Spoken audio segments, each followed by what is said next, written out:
Quittin time. 7:00 p.m. The clock radio alarm goes off with a tirelessly intrusive buzzing that pulls Eli out of his deep slumber. Instinctually, he balls his fist and slams it down on the screaming piece of equipment, silencing it for the moment. You really shouldn't hit the alarm so hard. You're liable to break it and then have to replace it, Vera says. Lifting his pillow, Eli opens one eye and is just able to make out his wife setting a cup of coffee beside the battered alarm clock. She then switches it from snooze to off before turning on the bedside lamp. Giving in to the inevitable, Eli sits up, tossing his pillow to the floor. After a deep stretch and a feline-like yawn, he swings his legs to the floor just as his wife nudges his slippers into place under his feet. Next, she spoons 5 teaspoons of sugar into his coffee and stirs it vigorously before she hands him the cup. Taking it, Eli begins sipping it as he watches his wife walk around the bed and pick up the pillow that he carelessly tossed aside. Placing it on the bed, Vera makes the return trip and walks into the master bathroom. Moments later, the telltale sound of the shower turning on can be heard. After a minute, Vera emerges to see her husband standing naked next to his cup of coffee.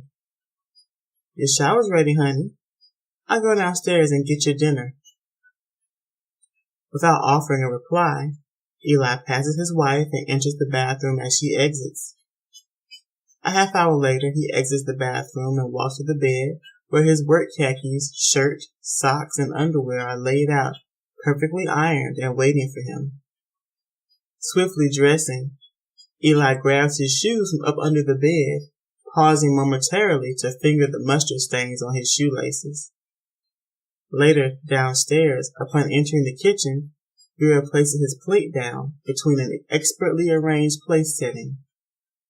Sitting down, Eli rubs his hands together and licks his lips at the T-bone steak, baked potato, and side salad. "I wanted a New York strip, Vera," Eli says nonchalantly. "There weren't any at the store. I even asked the butcher. None had been delivered, honey," she explains while pouring his soda over ice. "Give me a beer." "You shouldn't drink before going to the plant, honey. It's dangerous." "You don't have a soda with steak. Give me a beer. It complements the beef," Eli explains. "Yes, honey." Removing the soda, she goes to the refrigerator and pulls out a Budweiser and sets it next to his plate. Cutting into the steak, Eli glances at his wife and says, "My shoelaces are still dirty." Facing him, Vera replies, "Oh, honey, I'm sorry. I forgot about them." Looking at the time, she continues, "There's no way that I could get them clean before you have to go." Swallowing, Eli says, "What will everyone think? I mean, you're supposed to be my wife. You're supposed to take care of me. I take care of you. I don't think that clean shoelaces are too much to ask for." Eyes darting from side to side, she says, "You're right, honey. You do take care of me." Walking to a nearby drawer, she opens it and begins rifling through it. After nearly a minute of frantic searching, she snatches out a pair of khaki-colored shoelaces. With a quick sprint, she gets to the table and drops down to the floor while Eli continues to eat his meal. By the time he is finished, Vera stands and her husband pushes away from the table and looks down at his shoes with brand new laces. "That's better. That's worthy of us both." Standing, he says, "What are you going to do tonight?" "I'm almost finished with that blanket that you wanted me to knit for your mother's birthday. It'll take me all night, but it'll be beautiful. She'll love it," she says proudly. "Good. Make sure the house is clean when I get home." "It will be, honey. Your lunch is by the door with the keys. I put the beer in a thermos like you said," she relays to him. "All right. Are you going to the track after work?" Vera asks. "Yeah.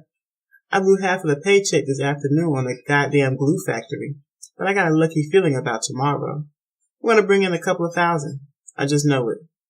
Then I can get that new flat screen in time for the Super Bowl," he boasts while hitching up his pants. Smiling, Vera says, "That's great. I know you're looking forward to that. I wanted to start a new knitting project when I finished your mother's blanket. Can I get some new yarn tomorrow? New yarn. I saw that late notice on the light bill. Did you pay that? Yes, honey. I took care of that. And I can get discount yarn at the thrift shop, Vera explains. Okay, get your yarn, as long as you keep up with the bills. When I get that new TV, I want to make the basement my new rec room, so you're going to have to put all that yarn and sewing shit somewhere else. I'm going to be late if we keep gabbing. I'm leaving. See you tomorrow afternoon, Eli concludes. After a slight pause, Vera steps to her husband and kisses him on the cheek. Wearing a pleased smile, he pats Vera on her bottom, grabs his keys and lunch, and leaves out the front door. 12:30 a.m. A black Crown Victoria is parked in the very back of the water treatment plant's expansive parking lot. The windows are heavily fogged, and the entire vehicle is steadily rocking from side to side. Inside, in the back seat, Eli lies atop of a dark-haired woman, whose feet are locked behind his thighs and her nails are digging into the exposed flesh of his buttocks. Gripping the back of her thighs, he powerfully thrusts into her, causing her head to collide with the handle of the rear driver's side door. With each passing moment, his grunts become raspier and more labored until he penetrates her deeply one final time, forcing her knees to fall towards her head, while his ass clenches from the intense release. After taking a few moments to recover, Eli withdraws and falls back against the door as the woman pulls herself into a sitting position. Lightly rubbing her right hand over her still exposed labia, she reaches towards the driver's side headrest and grabs the gelatinous wad that is stuck to it.